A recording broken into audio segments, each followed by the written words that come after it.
Star Rajinikanth హీరోగా లోకేష్ కనగరాజ్ దర్శకత్వంలో తెరకెక్కుతున్న కూలీ సినిమాపై భారీ హైప్ కొనసాగుతోంది. టైటిల్ అనౌన్స్మెంట్ నుంచే ఈ సినిమాపై ఆసక్తి పెరిగింది. ఇది రజనీ లోకేష్ కాంబినేషన్ లో వస్తున్న ఫస్ట్ సినిమా కావడంతో అభిమానుల్లో భారీ అంచనాలు ఉన్నాయి. అయితే ఇటీవల జరిగిన ఓ ఇంటరాక్షన్ లో లోకేష్ కనగరాజ్ ఓ ఆసక్తికరమైన విషయాన్ని తెలిపారు. కూలీ సినిమాలో ఎలాంటి సీజీ షాట్లు ఉండవు అని ఆయన స్పష్టం చేశారు. అతని మాటల ప్రకారం గ్రీన్ మ్యాట్ ని వినియోగించిన దృశ్యం కేవలం 1 నిమిషానికి కూడా మించదు. అది కూడా తప్పనిసరి పరిస్థితుల వల్ల మాత్రమే చేశారట. లోకేష్ విషయానికి వస్తే రజనీకాంత్ సహా అన్ని పాత్రలను రియల్ లొకేషన్ లోనే షూట్ చేశారు. అలాగే యాక్షన్ సీన్స్ ని కూడా గ్రాఫిక్స్ అవసరం పడేలా ఏది చేయలేదని చెప్పారు. ఈ సమయంలో ఈ అప్డేట్ ప్రేక్షకులు మరింత ఆకర్షిస్తుంది. ఎందుకంటే ఇటీవల పెద్ద సినిమాలో విఎఫ్ఎక్స్ ఎక్కువ అవుతూ ఉండటంతో ప్రేక్షకులకు ఆర్టిఫిషియల్ అనిపించేలా మారింది. అదే సమయంలో కూలీ వంటి సినిమాలు రియలిస్టిక్ లెవెల్ కి తిరిగి తీసుకెళ్లే అవకాశం ఉన్నందున పాజిటివ్ రెస్పాన్స్ వస్తుంది. కూలీ పాత పద్ధతిలో సహజత్వాన్ని చూపించేలా రూపొందించబడుతుంది. ఇందులో రజనీకాంత్ తో పాటు నాగార్జున, అమీర్ ఖాన్, ఉపేంద్ర, షౌబిన్ లాంటి స్టార్లు భాగమవుతున్నారు. వీరంతా రియల్ లొకేషన్ లో కలిసి పనిచేయడం కూడా ఈ సినిమాకు ప్రత్యేక ఆకర్షణ.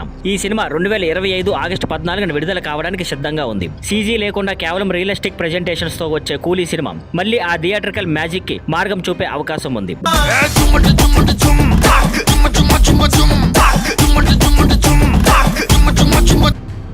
Thank you for watching. Please like, share and subscribe.